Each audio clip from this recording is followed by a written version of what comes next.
본 영상은 유료 강좌로 사용되었던 강의입니다.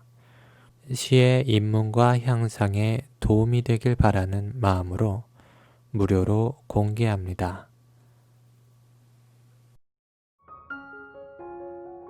안녕하세요 여러분. 시창자 클래스 세 번째 시간입니다.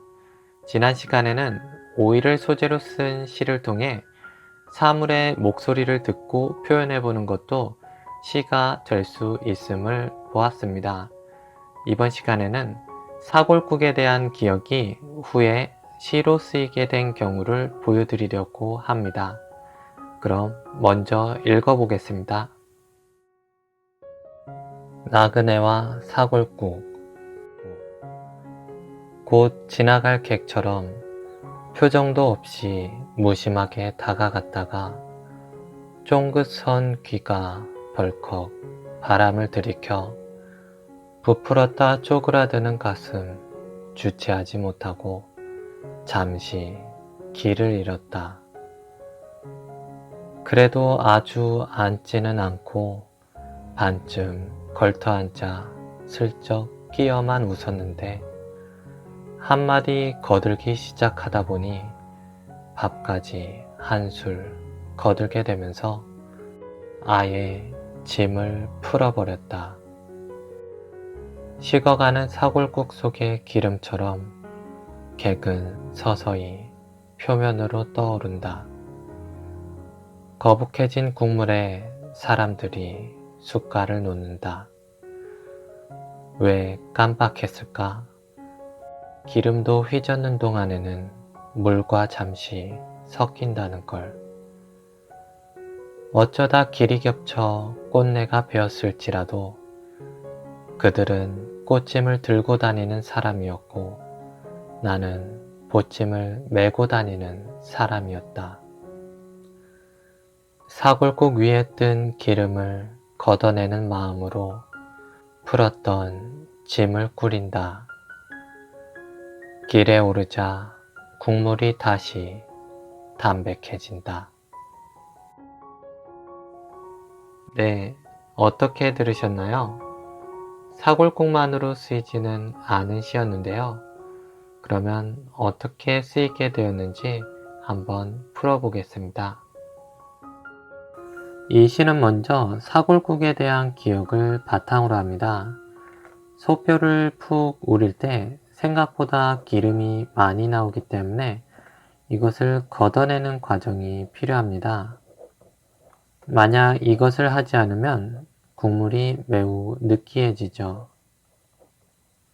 그리고 걷어냈다고 할지라도 국물이 식게 되면 사이사이에 섞여있던 기름이 떠오르게 되죠. 이런 기억이 내재된 상태로 저와는 조금 다른 사람들과 어울렸던 경험이 이 시를 직접적으로 쓰게 만들었습니다. 서로 다른 사람들이 만나더라도 즐거움이 있다면 어우러지는 데는 문제가 없지요. 그러나 이 즐거움이 다하고 나자 그들 그룹과 제가 분리되는 경험을 한 적이 있습니다. 그것은 마치 사골국이 식게 되자 기름과 국물이 분리되는 것과 같게 느껴졌지요. 이때의 사건으로부터 받은 인상이 시를 쓰게 하는 과정에서 또 다른 어떤 경험을 떠오르게 했습니다. 그것은 학창시절의 일이었는데요. 제가 고등학교 시절 마지막으로 100일장에 참가했던 때였습니다. 그때 저는 개인 참가자로 고속버스를 타고 대회 장소에 도착했었는데요. 대회 장소에 가보니 단체 참가자들이 보였습니다. 이들은 전세버스를 대절해서 학교 차원에서 참가하는 학생들이었죠. 이 학생들은 고등학교 때부터 문예창작을 배운 학생들이었습니다. 이때부터 어떤 소외의 감정이 느껴졌는데요. 이 학생들이 대회의 결과마저 휩쓸어가면서 그들은 나와는 섞일 수 없는 다른 사람들이라는 인상을 받게 되었습니다.